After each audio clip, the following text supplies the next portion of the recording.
Hey guys, welcome back to another Titus Diorama and action figure review. In today's video, we're going to be doing pretty much a tutorial on how you can make a jungle scene using the materials that you see here below. So let's get to it.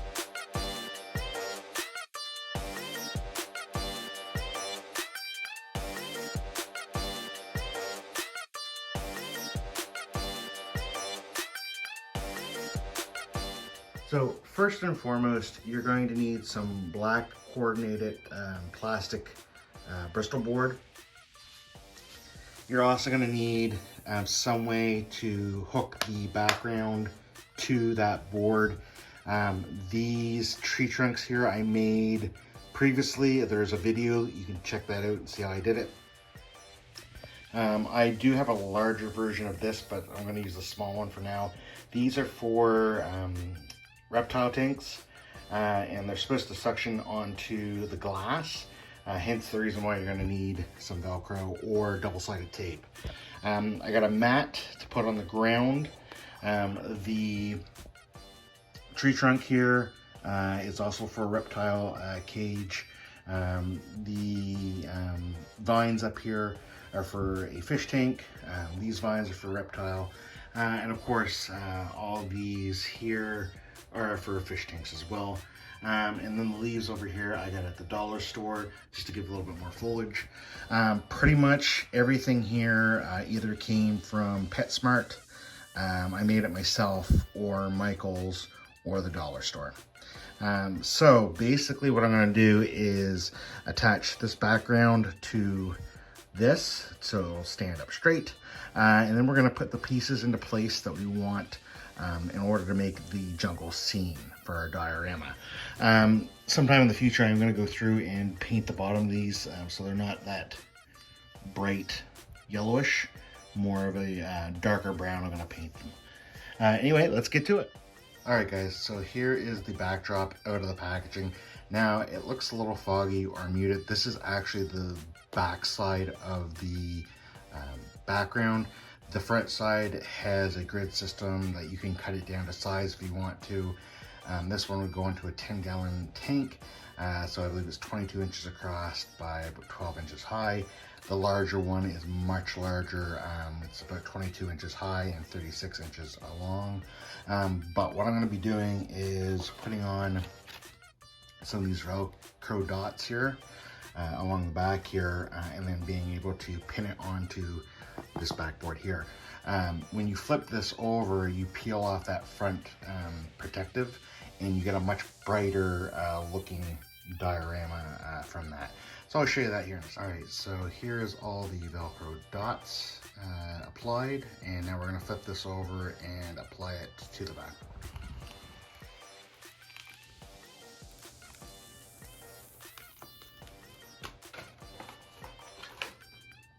So now this is basically Velcroed down. It's easy to take off and roll up if I want to. I probably should have used the big Velcro strips, but this is just to show how easy you can put together a really quick diorama. All right, as you can see, I now have the backdrop on and I've got it up against the wall. You can see there's a little bit of waves, but once you get some of the stuff in front of it, you're not going to notice that. And if I took more time to be more patient, I could have got that nice and flat. Or if I use glue, would have been nice and flat on there. But I want to be able to take this off really easy. So the next thing we're going to do is put this down. I was trying to get a green mat. Unfortunately, they were sold out of the green mat, so we're going to go with the brown. It's not going to really matter too much. It's going to kind of look like the forest floor like we see back there.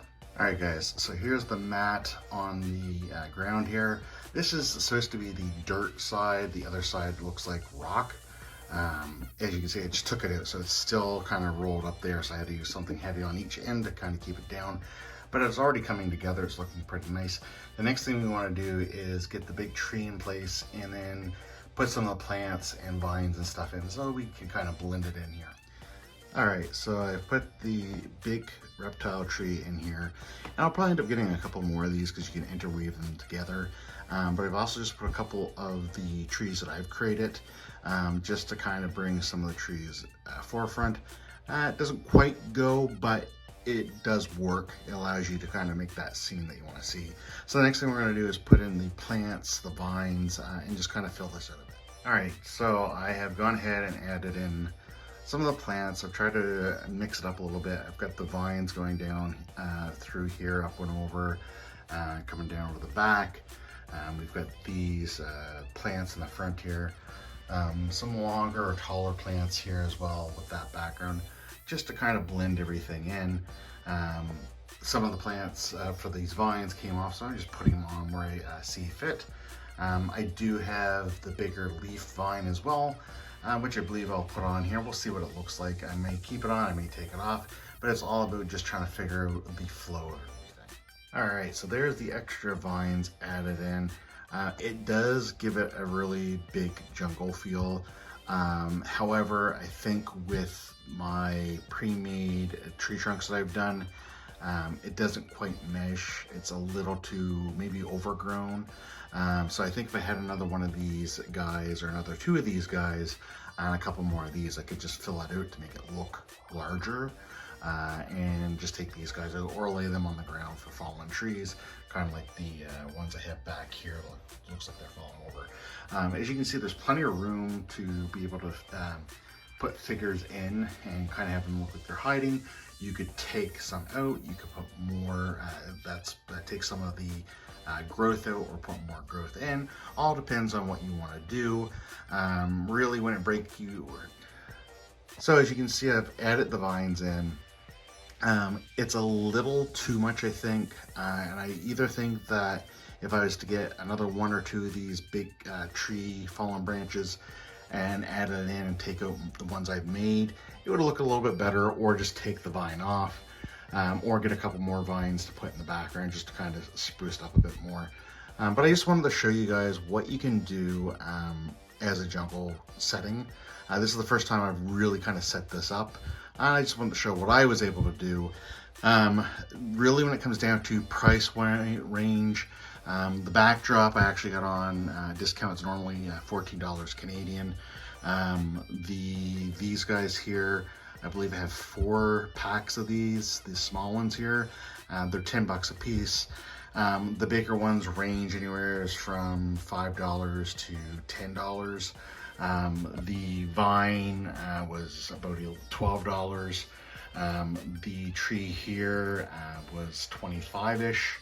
And of course the other type of vine that I used in there was about $5. So really, for probably around $100, all said and done, you can make yourself a pretty nifty jungle exhibit if you wanted to.